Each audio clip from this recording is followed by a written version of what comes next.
Hi guys, welcome back to my channel. My name is Sophie, aka Peachy Craft. Today I'm doing a gouache painting using my airtight palette that I filled myself.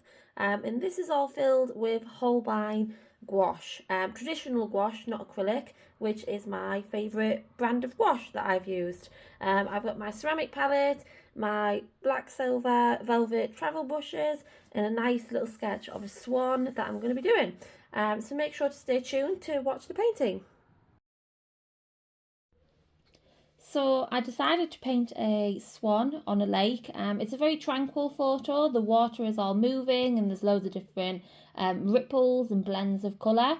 I just thought it was a really nice photo. I've been really into drawing birds lately. Obviously I drew a duck previously, so that's why I thought I'd paint it. And I'm using 100% gouache, and I use the brand Holbein. I've never actually tried any other gouache other than the brand Holbein, but to be honest, Holbein just works so good for me. I just enjoy using it. I like the techniques I get when I use it, so I haven't felt the need to ever purchase any other brands. The only one that I have tried is the Schminke white titanium gouache, and the reason I bought that is because it came in a really big tube. But what I did notice is that gouache typically dries matte, but the Schminke white, when you apply it more opaque because you want that bright white opacity, it kind of has a shine to it, which to be honest I'm not really a fan of. I like traditional gouache for its matte drying properties, so I probably won't repurchase that once I finish the tube. I definitely prefer the Holbein titanium white gouache.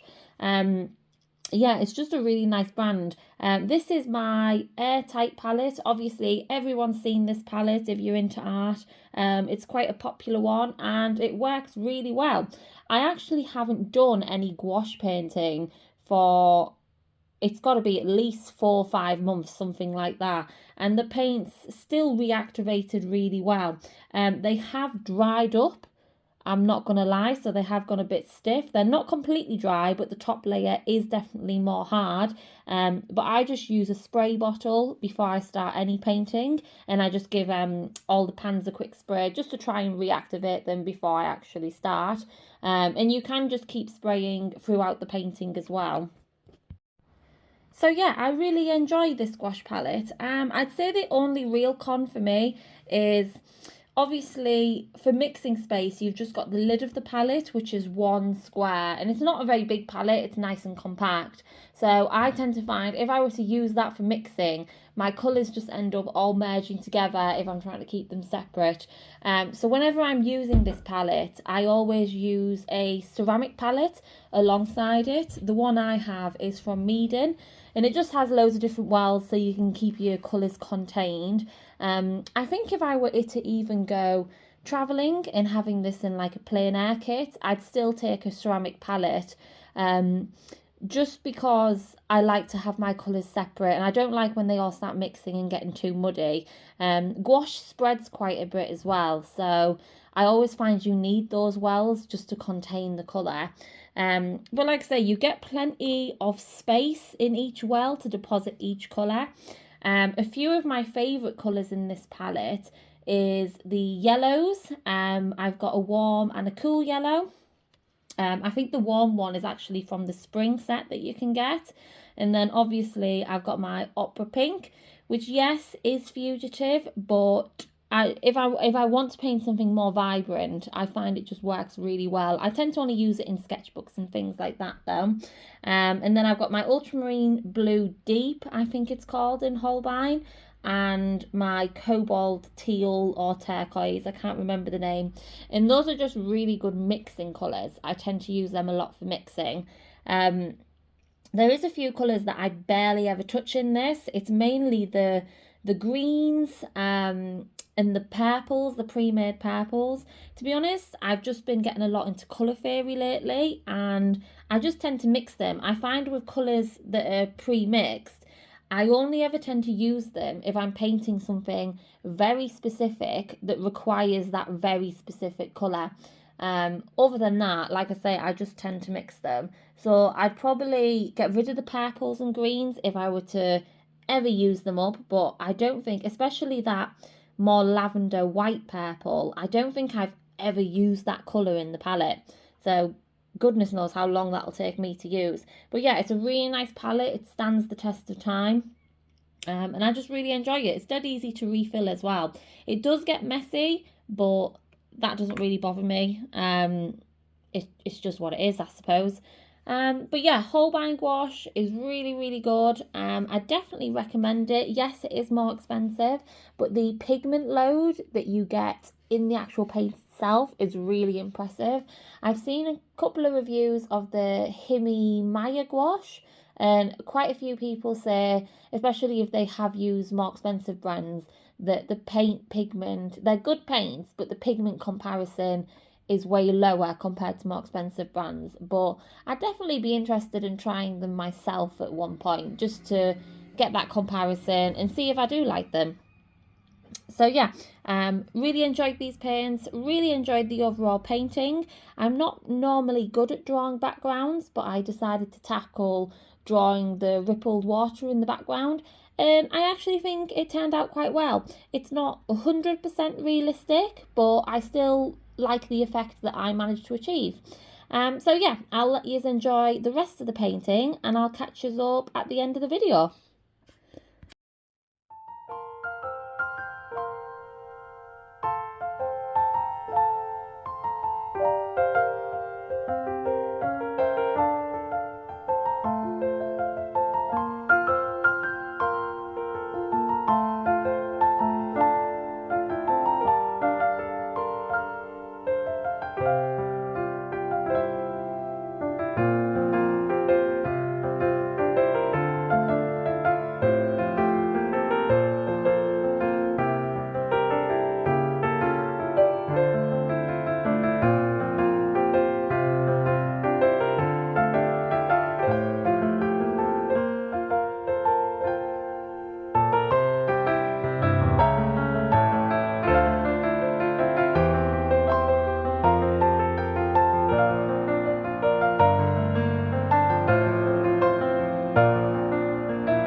Okay guys, so the painting is all finished. I'm really happy with how it turned out.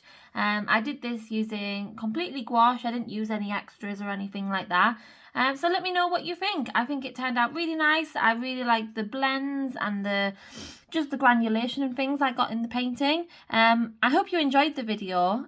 Make sure to like and subscribe, and I'll catch you in the next video. Bye guys.